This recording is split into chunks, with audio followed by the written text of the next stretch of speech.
Bonjour à toutes et à tous, et bienvenue sur la chaîne Projet Ventilo. Aujourd'hui, chose assez rare, on va décortiquer un film qui vient tout juste de sortir, en tout cas au moment où je fais cette vidéo. Et donc, on va tenter de comprendre le message de Knock at the Cabin de M. Night Shyamalan. Et donc, comme vous le savez, je ne fais pas de la critique, je me concentre uniquement sur l'analyse du film. Pour ça, je vais devoir revenir sur l'entier du récit du film. Et donc, ça va spoiler. Donc, si vous n'avez pas vu le film, je vous invite à aller le voir, et ensuite vous revenez ici pour qu'on en discute.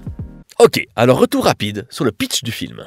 Knock at the Cabin nous raconte l'histoire de Andrew et Eric, un couple qui a adopté la petite Wen alors qu'ils sont en train de passer quelques jours de vacances dans une cabane au milieu de la forêt. Et c'est là que vont débarquer 4 personnes plus que menaçantes, puisqu'elles vont les ligoter et prétendre que la fin du monde va arriver, à moins que Andrew ou Eric ou Wen ne se sacrifient. Voilà pour le pitch du film, mais il y a certaines choses sur lesquelles j'aimerais revenir avant qu'on se lance dans l'analyse, notamment en ce qui concerne la mise en scène. Déjà, une chose qui m'a frappé, c'est de quelle manière le film nous fait nous attacher aux personnages, même aux antagonistes, qui ne sont au final pas vraiment des antagonistes. Bien sûr, ils sont menaçants, surtout Léonard, incarné par l'excellentissime David Bautista. Sa carrure le rend naturellement imposant, et pourtant, son discours et les expressions de son visage ne sont qu'altruistes. Car oui, en vérité, il n'y a pas vraiment d'antagonistes dans cette histoire. Alors oui, ils les enferment et les empêchent de s'échapper, mais ils font ça par altruisme. En tout cas, pour le bien de l'humanité tout entière. Mais surtout, il y a une forme de respect à travers la mort de ces 4 personnages. À chaque fois que l'un d'eux meurt, que ce soit par leur choix ou par leur action, c'est toujours filmé avec beaucoup de respect. La mort n'est jamais montrée directement. Alors oui, on pourrait se dire que c'est une technique de flemmard pour éviter d'avoir à utiliser des effets spéciaux aussi bien pratiques que numériques. Mais je pense pas. Je pense plutôt que c'est pour que la mort de ces personnages ne devienne jamais jouissive. Très souvent dans les films, la mort d'un antagoniste, c'est une forme de victoire. Le voir mourir, c'est un accomplissement, car il est le danger, celui qui s'oppose au protagoniste. Donc, paradoxalement, respecter la mort de ces personnages en les laissant hors du cadre ajoute encore davantage ce sentiment de culpabilité qu'on peut ressentir quand vient l'heure de leur décès. Et donc, si eux ne sont pas les antagonistes du film, c'est qui l'ennemi ? C'est quoi le danger à combattre dans Knock at the Cabin? Et c'est là que le choix d'un couple homosexuel comme protagoniste principal prend tout son sens. La famille formée par Andrew, Eric et Wei représente les personnes rejetées. Andrew et Eric de par leur homosexualité et Wei de par son bec de lièvre de naissance. Et là où c'est le plus intéressant, c'est dans les vies différentes qu'ont mené Andrew et Eric. La famille d'Andrew n'a jamais accepté son homosexualité et il a souffert souvent d'altercations homophobes. Ces agressions, plus le sentiment de rejet de sa famille, l'ont toujours rendu en colère contre le reste de l'humanité, alors que tout ce qu'il souhaite, c'est être accepté. Eric, de son côté, est non seulement pleinement accepté par sa famille, mais est, en plus, chrétien. Il possède ainsi une certaine sérénité dans son cœur, qui le rend bien plus à même d'être en paix avec lui-même et les gens autour de lui. Et du coup, de par ces 2 vies bien différentes, Andrew et Eric ont une relation différente avec le reste de l'humanité. Et c'est cette différence qui est au cœur de Knock at the Cabin.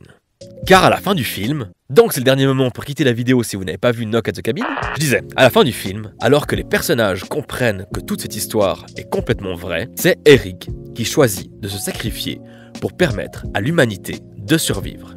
Ainsi, l'humanité a offert de son acceptation, de sa tolérance, mais surtout de son amour à Eric, et Eric leur a rendu cet amour en faisant le choix ultime de se sacrifier pour que tout le monde survive. Avec Knock at the Cabin, on est donc sur un film qui parle de tolérance, d'acceptation, mais surtout d'amour. Et pendant qu'on évoque l'amour, laissez-moi vous parler d'un autre sujet que M. Night Shyamalan aime beaucoup traiter dans ses films, la foi.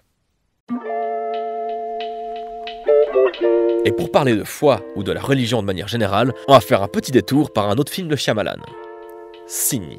Je vous invite d'ailleurs à regarder la vidéo de Chroma à son sujet, qui est non seulement très drôle, mais en plus extrêmement intéressante de par son analyse. Dans Signe, on suivra une invasion extraterrestre du point de vue d'une petite ferme. Mais surtout, on y verra l'évolution psychologique du personnage de Mel Gibson, ancien prêtre, qui aura perdu la foi suite au décès de sa femme. Mais des signes, d'où le nom du film, qu'il interprétera comme des signes divins, lui feront retrouver la foi. Mais cette foi, et non pas cette fois, ni cette fois, n'est pas une foi envers une religion. C'est une foi envers les signes de la vie et l'amour de son prochain. Dans l'esprit de Shyamalan, quand on évoque la foi, la religion, c'est avant tout pour parler d'amour. Envers tout le monde. Et c'est ce même amour qui est mis au centre du récit de Knock at the Cabin. Un amour qui traverse les frontières et les normes sociales. Et tant qu'on donne de l'amour, on en recevra en retour. Et ça rime toujours. Et on parlait de foi, mais c'est quoi son contraire? Non, c'est pas le pancréas. Le contraire de la foi, c'est le doute. Et le doute, c'est également un sujet qui est au cœur de Knock at the Cabin, puisque le principe même du film repose là-dessus. Ces 4 personnages qui prétendent que l'apocalypse va s'abattre sur Terre si personne ne se sacrifie, comment savoir si elles disent la vérité? Tout le long du film, les extraits à la télé montrent que les catastrophes se déroulent selon leur dire. Mais pourtant, on est encore en droit de douter, comme le personnage d'Andrew qui tente de trouver une explication rationnelle à tout ça. Car oui, on peut douter de ce qu'on voit à la télé, ou dans les médias de manière générale. Je vous jure. C'est un peu comme dans Signe. Tiens, on y revient encore. Car si on analyse ce qui est dit dans les médias concernant l'invasion extraterrestre, il est fait mention d'attaques un peu partout dans le monde. Et pourtant, comme l'a si bien expliqué Karim Debache dans son épisode de Chroma, les personnages eux-mêmes ne sont jamais véritablement attaqués par les aliens. Rien ne laisse suggérer qu'ils sont véritablement violents, si ce n'est la peur que l'on ressent en voyant ces formes de vie étrangères. Je pense que dans Knock at the Cabin, Shyamalan exprime encore une fois son ressenti vis-à-vis des médias. Peut-on seulement croire ce que l'on y dit, ce que l'on y voit, avec une information manipulée constamment, modifiée pour faire du clic et entretenir la peur? On peut se permettre de douter de tout ce que les médias nous montrent. Ajoutez à cela les fake news et on obtient un cocktail d'informations dont on peut largement douter. Alors pourquoi nos personnages croiraient ce qui est montré à la télévision? Pourquoi ne mettraient-ils pas en doute la parole de ces 4 inconnus? Pourquoi n'iraient-ils pas chercher la vérité qui semble la plus logique? Ces 4 inconnus seraient alors des menteurs, voire même des homophobes qui les agressent. Ça semblerait le plus logique, le plus simple à penser. On oppose donc la foi au doute. Mais pourtant, le doute n'est pas un ennemi. Au contraire, le doute est important. Il est nécessaire pour appréhender le monde et prendre la meilleure décision. Et tout ce danger que l'on ne voit qu'à travers un écran, qui parvient enfin pour toquer à notre porte, ne serait-ce pas, comme Léonard le dira si bien dans le film, non pas la fin du monde, mais le feu d'artifice final. Et cette allégorie me fait penser à autre chose, un sujet dont on parle souvent et que Shyamalan a déjà traité à plusieurs reprises dans ses films, notamment dans Phénomène ou The Happening, la nature qui se rebelle contre l'humanité.